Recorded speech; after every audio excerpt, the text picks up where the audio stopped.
I took some clients with me to the new agency. Garner said to me about what I told you. He said, let's do a series. So I went to NBC and I said, Garner will do a series. And they said, "Ooh, great."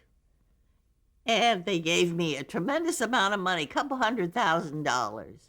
And they said, hire some writers to do 3 pilot scripts for Garner, and then we'll decide which one we want to make, which is an unheard of way to do it. But it was great. I developed 3 projects with my lots of money. I hired Jim Brooks, who was doing television at that time, had done Room 222. And Frank Pearson, who had just done Cool Hand Luke and Cat Ballou, and is so talented, and Don Mankiewicz. They wrote 3 scripts, pilot scripts for Garner. And the one I liked the best was Jim Brooks's.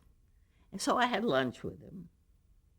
And he said, "Oh, I'm so glad you like it. I'm busy otherwise. I'm going to do the Mary Tyler Moore show, so I won't be involved."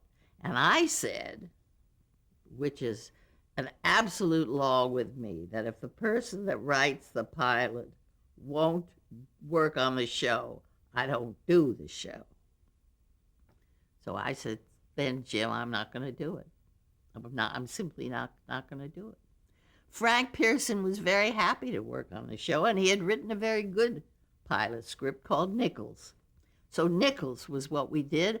I was executive producer. Frank was the supervising producer, head writer, and Nichols was a Western in which Garner was a reluctant sheriff in 1915, which means he had a motorcycle and there were telephones, and it was a whole different look of a Western.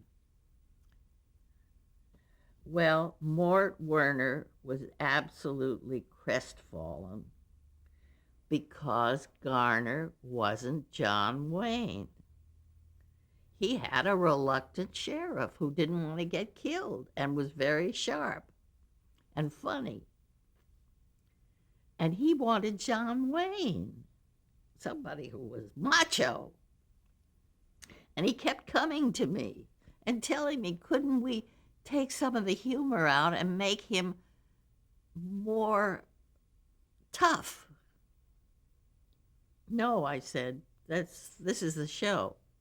And it was a wonderful show. But they kept moving it around because they didn't like it. And it failed. We did 1 year.